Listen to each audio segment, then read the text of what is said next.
बिस्मिल्लाहिर्रहमानिर्रहीम अस्सलामुअलैकुम। Welcome to the Daniyal's kitchen. उम्मीद है कि आप सब खैरियत से होंगे।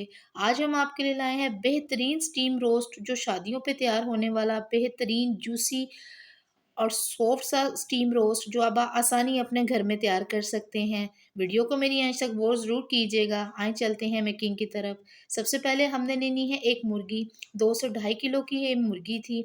इस तरह से हमने मुर्गी के करवाए 8 पीस और इस तरह से हम इसको सबको कट लगा देंगे। इस तरह से 3-3 कट लगाने के बाद इस तरह से आपने लेग को भी इस तरह से तिरछे करके कट लगाने हैं, स्ट्रेट साइड पे नहीं लगाने। उसके बाद हमने लेना है एक बाउल। बाउल में डालना है पानी, 1 चम्मच लेना है नमक, थोड़ा-सा हमने डालना है बेकिंग सोडा और थोड़ा-सा ही हमने डाल देना है सिरका। ये चीज़ें डालने के साथ 4 से 5 टेबलस्पून सिरका डाल लें और अच्छे से चम्मच की मदद से आप इसको मिक्स कर दें। मिक्स करने के साथ अब ये सारा चिकन आपने इसमें डिप कर देना है तकरीबन आधे घंटे के लिए। अगर आप मेरी वीडियो पर नए हैं तो मेरे चैनल को सब्सक्राइब करें ताकि मेरी हर आने वाली वीडियो आप तक पहुंचे और आप जो मेरी रेसिपी देख रहे हैं वो अपने घर में अच्छे से बना सकें। आधे घंटे भिगोने के बाद इस तरह से आपने चिकन को करना है अच्छे से वॉश, ताकि जो नमक और सिरका वगैरह था वो अच्छे से निकल जाए। करने के बाद अब हम इसमें मैरिनेशन लगाएंगे। 2 चम्मच पिसी हुई मिर्च, 1 चम्मच 1 टीस्पून चाट मसाला, 2 टेबलस्पून सूखा धनिया, 1 टीस्पून लगाएंगे हम अजवाइन और 1.5 टेबलस्पून नमक। ये सब चीज़ों को आपने इकट्ठा करके इस तरह से मिक्स कर लेना है, इस तरह से। और अगर आप इसका मज़ा दुबाला चाहते हैं तो आप हल्का सा इसमें तिक्का मसाला भी ऐड कर सकते हैं। उसके बाद आपने 2 टेबलस्पून डाल देना है ऑयल और साथ ही आपने 1 प्याली दही ऐड कर देनी है। दही ऐड करने के साथ इस मसाले को आपने अच्छे से मिक्स करना है ताकि दही की गुठलियाँ ना बने और अच्छे से ये मसाला मिक्स हो जाए। और साथ ही आपने इसमें नींबू निचोड़ देना है, बीज निकाल कर अच्छे से आपने एक नींबू इस मसाले में निचोड़ देना है। जब ये मसाला अच्छे से मिक्स हो जाए इस तरह से, तो जो हमारा चिकन था उसके अंदर ये मसाला आपने ऐड करना है और मसाला ऐड करने के साथ इस चिकन के ऊपर अच्छे से लगाना है।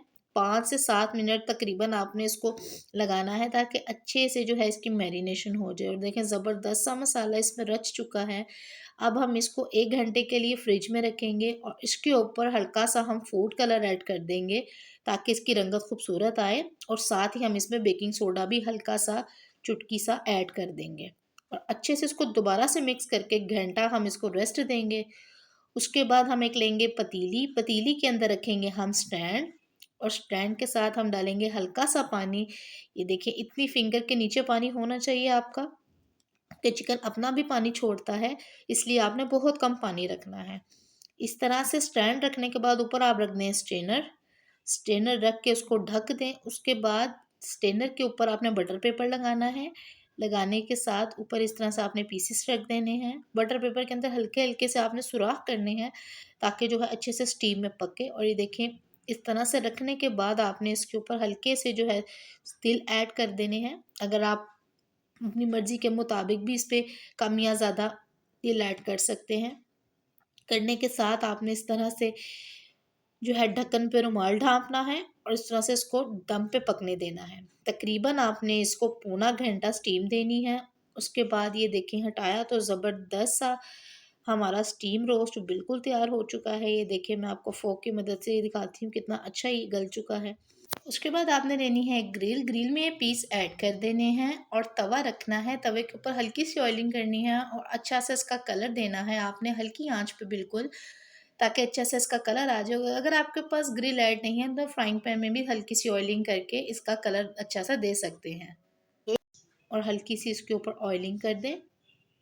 ऑयलिंग में साथ आप फूड कलर भी ऐड कर सकते हैं। ऑयल के साथ बहुत अच्छी सी रंगत आती है और ये ज़बरदस्त सा हमारा स्टीम रोस्ट तैयार हो चुका है। अपने घर में ये रेसिपी ज़रूर ट्राई कीजिएगा। बहुत ही बेहतरीन रेसिपी है और बहुत ही कम टाइम में बनने वाली रेसिपी है। ऐसी रेसिपी आज तक आपके साथ किसी ने शेयर नहीं की होगी। ये मैं आपके लिए इसलिए लाई हूँ कि आप आसानी अपने घर में ये रेसिपी तैयार कर सकें। अगर आपको मेरी वीडियो अच्छी लगी, वीडियो को लाइक करें, चैनल को सब्सक्राइब करें और बेल आइकन के बटन को दबाएं ताकि हर आने वाली वीडियो मेरी आप तक पहुंचे। और मेरी वीडियो अपने दोस्तों में भी शेयर करें और हमें अपनी फीडबैक ज़रूर दिया करें और हमें कमेंट में मैसेज भी किया करें ताकि हम अच्छी-अच्छी रेसिपी आपके साथ शेयर करें और हमेशा की तरह मेरी वीडियो को लाइक भी करें और शेयर भी करें। जज़ाकल्लाह।